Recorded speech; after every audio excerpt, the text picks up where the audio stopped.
kayak bahan-bahan eksfoliasi yang chemical kayak AHA, BHA, tapi kalian rutin dan cukup 2-3 kali seminggu. More is not always more, oke? Dan presentasenya juga nggak usah yang terlalu besar, pakai aja yang presentasenya kecil, tapi kalian melakukan itu secara rutin.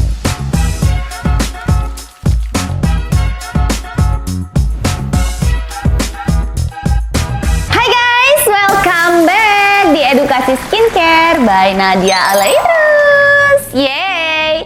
Di episode kali ini aku mau membahas tentang mitos skincare yang harus kita hapuskan. Tahu gak sih, kayak ini adalah mitos-mitos yang banyak sekali beredar di luaran sana, di sosial media, yang cerita kayak skincare hacks, tapi ini sebenarnya adalah mitos ya say. Jadi hati-hati kalau kalian mengikuti aliran sesat ini, karena justru tidak mendapatkan manfaat tapi bisa merusak kulit kalian. Oke. Yang pertama adalah es batu bisa mengecilkan pori-pori. Tolong banget ini ya, ini adalah mitos yang harus dihapuskan karena namanya pori-pori itu memang tidak bisa mengecil secara permanen. Jadi kalau misalnya dia sudah melebar, yang bisa kita lakukan adalah mempertahankan supaya tidak semakin melebar ya. Jadi jangan percaya dengan hacks yang bilang es batu itu bisa mengecilkan pori-pori apalagi secara permanen. Jadi cuma bisa mengecilkan pada saat itu doang, tapi ya abis suhunya kembali lagi ya dia akan melebar lagi seperti semula gitu. Jadi yang bikin dia itu lebih mengecil ya karena suhu dingin. Dan hati-hati ya, karena kalau misalnya muka kalian itu terkena dengan suhu yang terlalu dingin, itu juga bisa membuat kulit itu jadi kemerahan, iritasi ya. Suhu yang terlalu panas atau suhu terlalu dingin itu juga kayak bisa bikin burning. Jadi hati-hati kalau kalian itu langsung menempelkan es batu ke muka jedak gitu kan, justru bisa merusak kulit kalian. Jadi sangat tidak direkomendasikan dan hindari hal tersebut gitu kan. Or either ice bath gitu juga, aduh sih. Kalau pokoknya intinya kulit kita itu berikan suhu yang suam-suam kuku aja, jangan terlalu panas atau terlalu dingin karena dua-duanya itu bisa merusak kulit kita ya. Jadi jangan percaya dengan hacks es batu bisa mengecilkan pori-pori. It's totally wrong. Next, mitos kedua adalah kalau kulit berminyak itu tidak butuh pelembab. Hello. Karena katanya, nanti kalau pelembab itu bisa bikin kulitnya itu tambah berminyak. Oke, jadi guys, kulit berminyak, aku udah pernah bahas ya di video sebelumnya, kalau kulit berminyak itu juga bisa muncul karena kulit itu mengalami dehidrasi. Jadi kalau misalnya kulit kalian itu kering, maka si sinyal sebum itu dia akan memproduksi lebih banyak. Akhirnya kulit itu jadi berminyak. Makanya kenapa walaupun kulit kalian berminyak itu tetap membutuhkan pelembab, tapi teksturnya berbeda dengan si kulit kering punya. Kalau misalnya kalian itu kulitnya berminyak, kalian bisa menggunakan yang bentuknya gel ataupun yang moisturizer yang water based. Nah, sedangkan kalau yang kulitnya kering, kalian bisa yang teksturnya itu lotion atau krim kayak gitu. Jadi semua butuh pelembab, hanya teksturnya itu yang berbeda. Jadi kalau kalian punya kulit berminyak, jangan nggak pakai moisturizer, oke? Apalagi kalau malam hari sebelum tidur, itu penting banget. Next, mitos berikutnya adalah, ini sebenarnya udah sempat aku breakdown di video sebelumnya, yaitu skincare yang mahal itu pasti lebih bagus. Sebel banget. Ya memang kadang ada istilah ada harga ada rupa, tapi ya nggak gitu juga. Rupanya rupa yang kayak gimana? Kadang memang ada rupanya, tapi tidak sesuai dengan fungsinya gitu. Jadi kadang kulit tidak butuh ya kan, dan justru lagi-lagi itu hanya buang-buang duit kalian, beli skincare jutaan tapi tidak sesuai dengan ekspektasi. Jadi pilihlah skincare itu yang kandungannya sesuai, ya ingredientsnya itu memang sudah diyakini bisa memberikan fungsi yang bagus ya kan. Terus juga ya lagi-lagi dibutuhin lah sesuai sama kondisi kulit kalian. Jadi bukan cuman karena harga, kadang kita membayar lifestyle, membayar packaging, membayar kemewahan dan lain sebagainya. Jadi it's just waste your money lah guys. Oke. Next, ini adalah mitos yang gue sebel banget. Tolong ya, dihapuskan ini. Pasta gigi bisa menghilangkan jerawat. Tolong banget ya. Udah, kalau namanya aja pasta gigi itu dibuat untuk gigi, bukan untuk kulit. Mau iya jerawat, mau iya luka bakar, mau iya apapun, tidak ya. Pasta gigi untuk membersihkan gigi, bukan untuk mengobati kulit deh ya. Itu udah salah banget. Karena justru pasta gigi itu dia mempunyai kandungan-kandungan yang justru bisa mengiritasi kulit. Jadi justru bisa memperparah jerawat. Kalau itu luka bakar justru bisa menambah tingkat keparahan si luka bakarnya itu. Jadi mendingan kalau misalnya memang jerawat, ya gunakan dengan bahan-bahan yang sesuai dengan kulit berjerawat, kayak salicylic acid which is BHA atau benzoyl peroxide ya. Jadi itu udah sesuai lah, udah sesuai penelitian gitu. Jadi nggak usah ngadi-ngadi. Next, mitos yang berikutnya, yang kelima nih ya. Kulit itu kalau habis cuci muka harus keset. Please, ini kulit muka ya. Lu jangan kemakan sama iklan obat cuci piring, sabun cuci piring tuh ya, yang set gitu bunyinya. Kalau muka itu tidak begitu ya, karena justru rasa keset itu malah karena kulit itu kehilangan kelembapan alaminya. Jadi mendingan kalian itu kalau pilih sabun cuci muka itu yang gentle, yang kalau aku merekomendasikan itu tidak berbusa, karena itu justru tidak merusak skin barrier.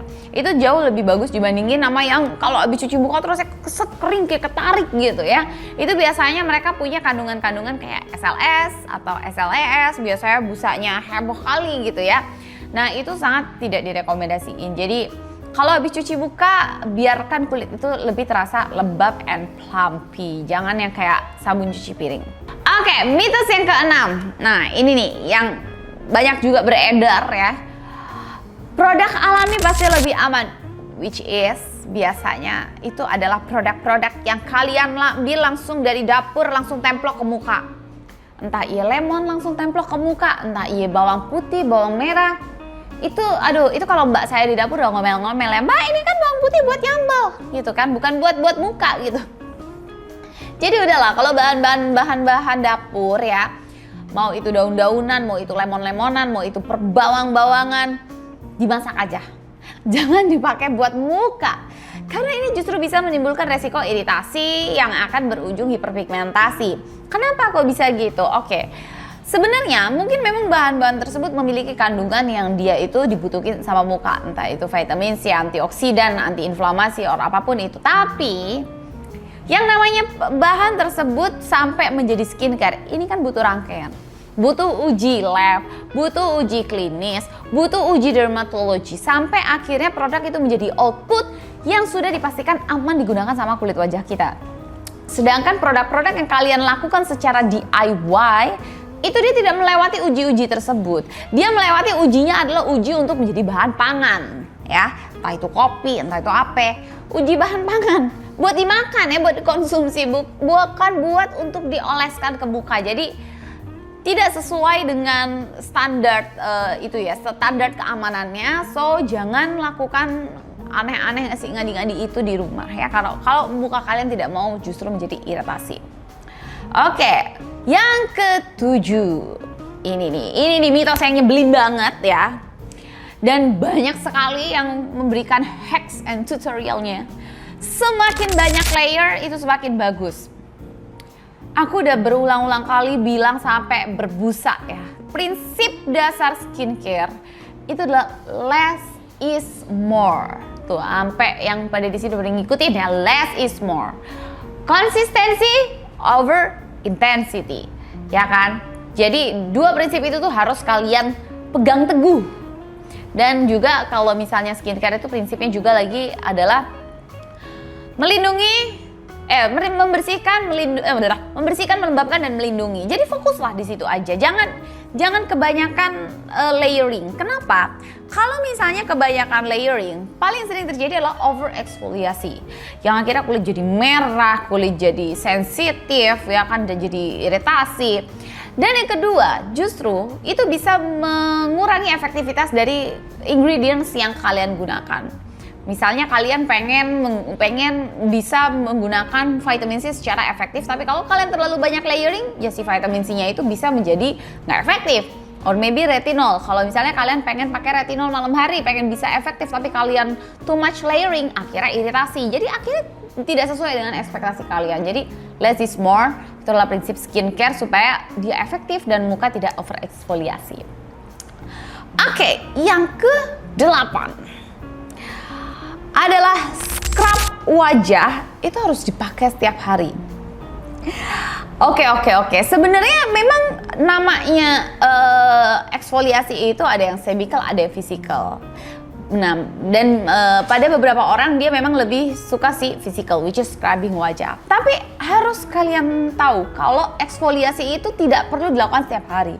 Karena kulit kita itu kan beregenerasinya setiap 28 hari lah, kira-kira 28 hari sekali, let's say. Kalau pada usia dewasa muda ya seperti kita. Jadi kalau misalnya kalian itu terlalu sering melakukan eksfoliasi, yang ada akhirnya jadi over eksfoliasi dan kulitnya jadi kemerahan dan sebagainya. Apalagi kalau scrub itu kan kayak kadang kita tidak bisa tidak bisa mengontrol gitu loh. Kadang seberapa dia itu akan mengeksfoliat wajah kita. Jadi better sebenarnya kalian menggunakan kayak bahan eksfoliasi yang chemical kayak AHA, BHA, tapi kalian rutin dan cukup 2-3 kali seminggu. More is not always more, oke? Dan presentasenya juga nggak usah yang terlalu besar, pakai aja yang presentasenya kecil, tapi kalian melakukan itu secara rutin. Oke, berikutnya yang nomor 9 adalah kulit yang gelap tidak perlu sunscreen. Oke, orang Indonesia sendiri itu menurut Fitzpatrick itu dia banyak antara Fitzpatrick 3, 4, sampai 5. Nah 4 sampai 5 ini biasanya lebih kayak kalau orang bilang apa ya, sawo matang sampai matang banget kali ya. Aku bingung nih, pokoknya kalian cek aja lah nih di atas ini nanti bakalan ada Fitzpatrick 1 sampai 6. Nah Indonesia tuh biasanya sekitar 3, 4, 5 ya. Nah, memang orang kalau kulit gelap itu dia tidak lebih mudah sunburn, resiko terkena kanker kulitnya itu juga lebih ringan, lebih rendah, lebih rendah. Terus juga ya biasanya perubahan warna kulit tidak terlalu signifikan ketika dia terpapar sinar matahari. Tapi everyone needs sunscreen. Jadi siapapun itu butuh sunscreen. Lu mau kulitnya terang, mau kulitnya tengah-tengah ya, atau kulitnya gelap, semuanya butuh sunscreen. Karena butuh untuk melindungi dari paparan sinar matahari ya. Jadi karena sinar matahari itu tidak cuma bikin kulit itu jadi gelap loh. Ya kan, nggak cuma bikin jadi melasma loh, tapi sangat bisa bikin aging. Jadi kalau kalian even kulitnya gelap dan kalian tidak mau menggunakan sunscreen karena alasan fine aja aku nggak pakai sunscreen, tapi ingat kalau kalian tidak mau terlihat cepet tua, pakailah sunscreen ya. Yang terakhir adalah ini adalah mitos yang orang Indonesia ini harus banyak denger karena aku gemes banget ini sama ekspektasinya. Semakin cepat hasilnya, berarti skincare itu makin bagus. Sebel banget gue. Kenapa sih kalian itu gampang banget termakan sama iklan yang kayak misalnya 3 hari kulit semakin cerah, apa bahkan 1 hari? Ada nggak sekalian yang 2 jam kulit auto cerah ya? Lu pakai dempul tuh ya, pakai tepung ya kan, di blender ya kan, kasih ke muka udah auto cerah gitu. Jadi aku selalu bilang juga bahwasanya konsistensi is over intensity. Karena kalian itu harus aware sama produk ketika dia itu intensitasnya tinggi. Entah itu kandungannya, kita harus harus berhati-hati loh sama skincare yang kalau dia itu sangat cepat hasilnya. Ya kan? Misalnya kandungannya mengandung hidrokinon, or steroid, atau merkuri, atau bahan-bahan berbahaya lainnya ya kan, yang dia bisa menjanjikan kulit itu cerah dalam sekian hari. Itu mungkin iya cerah gitu ya, tapi nanti dalam beberapa waktu atau beberapa tahun, aduh udah deh rusak kulitnya, ochronosis, udah bingung mau balikinnya. Ya kalau bisa balik, kalau nggak bisa dan kebanyakan kasus ochronosis dia tidak bisa kembali seperti semula. Dan kalau udah kayak gitu pasti pasiennya apa? Nyesel. Ya penyesalan munculnya belakangan. Kalau di awal namanya pendaftaran ya. Jadi tidak ada sesuatu yang instan. Yang ada adalah ketika kalian itu konsisten pasti hasilnya itu lebih baik. Jadi kalau misalnya kalian itu mau tahu ya, misalnya kayak oke, banyak nih pertanyaan. Kalau aku pakai skincare itu sebenarnya berapa lama sih baru kelihatan hasilnya? Itu kalau aku bisa bilang ya, itu bukan dalam hitungan hari atau hitungan minggu, tapi dalam hitungan bulan. Mungkin 2 bulan, 3 bulan, tergantung kondisi kulit masing-masing. Dan itu pun harus dilakukan secara sangat konsisten. Jadi kalau misalnya kalian mau lihat hasilnya serum, dan serum itu bisa dipakai pagi dan malam, berarti harus pakai terus pagi dan malam selama berbulan-bulan itu untuk bisa melihat hasilnya. Jadi kalau klaimnya itu harian, kalian harus hati-hati ya. Apalagi kalau produk tersebut ternyata belum BPOM lah, ya kan? Terus juga brandnya nggak jelas, nggak ada packagingnya aja biasa udah kelihatan lah ya yang nggak ada brandnya atau pakai etiket biru or something like that lah. Itu harus hati-hati ya. Jangan tergiur dengan hasil yang instan kalau kalian tidak mau justru mukanya zonk belakangan. Oke, itu tadi 10 mitos skincare yang harus kita hapuskan di Indonesia ini untuk menuju Indonesia Glowing 2050. Apa sih? 2045, Indonesia Emas tuh? Iya, 2045 Indonesia Emas, Indonesia Glowing dan kulitnya sehat. Oke deh kalau gitu, thank you so much buat yang udah nonton episode kali ini seputar mitos skincare yang harus dihapuskan. Jangan lupa untuk like and comment. Nah, kalau kalian punya pertanyaan, pokoknya jangan lupa komen karena pertanyaan kalian itu sangat berharga loh buat inspirasi aku di konten-konten berikutnya. Jangan lupa juga share video ini kalau kalian rasa bermanfaat. And thank you so much. Sampai ketemu di Sabtu depan. Bye-bye.